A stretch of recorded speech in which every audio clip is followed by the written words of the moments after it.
5-Year Rule of Ethiopia by Italy, 1936 to 1941. Hey everyone, welcome back to our channel. Today, we have a very important and historical topic to discuss: the 5-Year Rule of Ethiopia by Italy, from 1936 to 1941. This period had a profound impact on Ethiopia and its neighboring countries. We'll explore how the political, social, and economic landscapes of the region were transformed. Before we dive into the details, don't forget to hit that subscribe button and the notification bell so you don't miss any of our future historical documentaries. Let's begin. Italy was a latecomer to the scramble for colonies in Africa. Italy started its ambitions by initially settling along the Red Sea coast, once occupied by Egypt. Between 1869 and 1880, the Rubattino Shipping Company purchased a piece of land along the Red Sea coast from two brothers. The acquisition was later transferred to the Italian government. In 1885, Italian troops landed at Massawa, Assab, and other locations along the coast. On January 1, 1890, Italia formally declared Eritrea its first colony in Africa. In 1889, the Italians signed the Treaty of Wuchal with the then King Menelik of Shewa. The treaty recognized Italy's claim over the coastal colony of Eritrea. Italy and Menelik went on to sign agreements that delimited the borders between present-day Ethiopia and Eritrea in treaties signed and ratified in 1908. A dispute later arose over the interpretation of the Treaty of Wuchali's language used in Italian and Amharic. Specifically, Article 17 of the treaty was translated and interpreted differently by Ethiopia and Italy.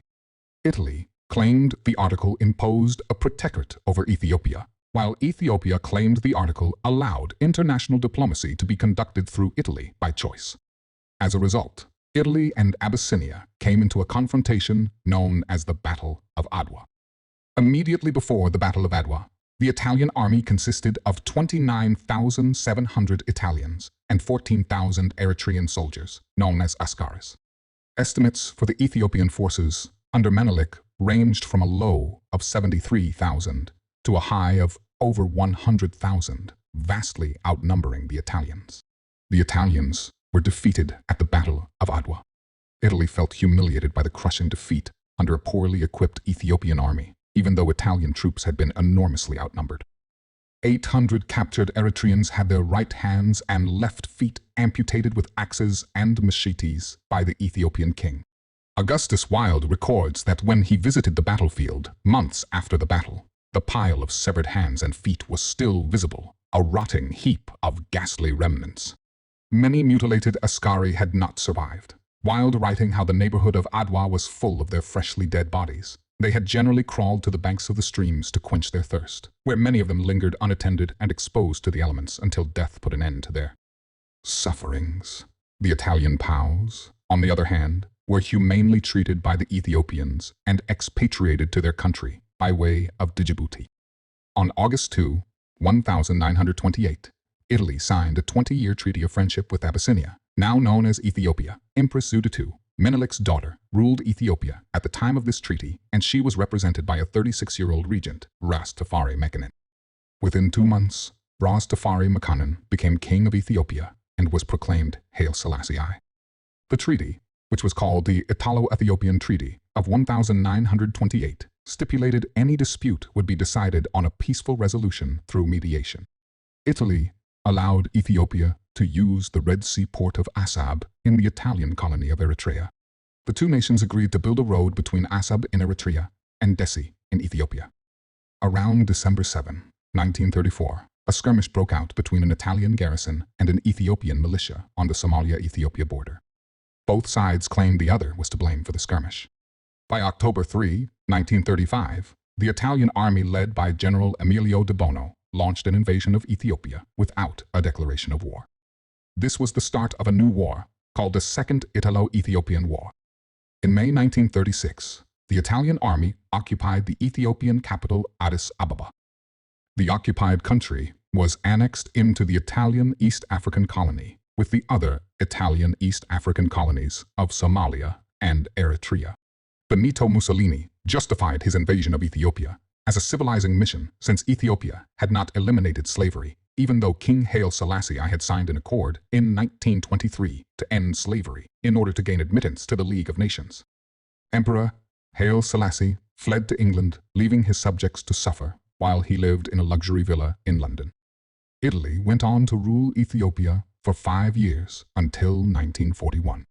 During the 5 years of Italian rule, some of Ethiopia's nobility, like Haile Selassie's Minister of Interior and a grandson of Emperor Johannes IV of Tigray, were known collaborators with the fascists.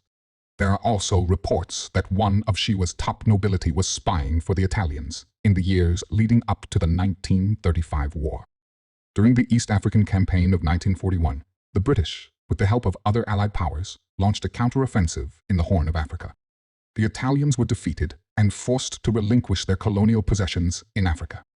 In 1942, Ethiopia and the United Kingdom signed the first Anglo-Ethiopian agreement, ending British military occupation in most Ethiopia, except the Ogaden.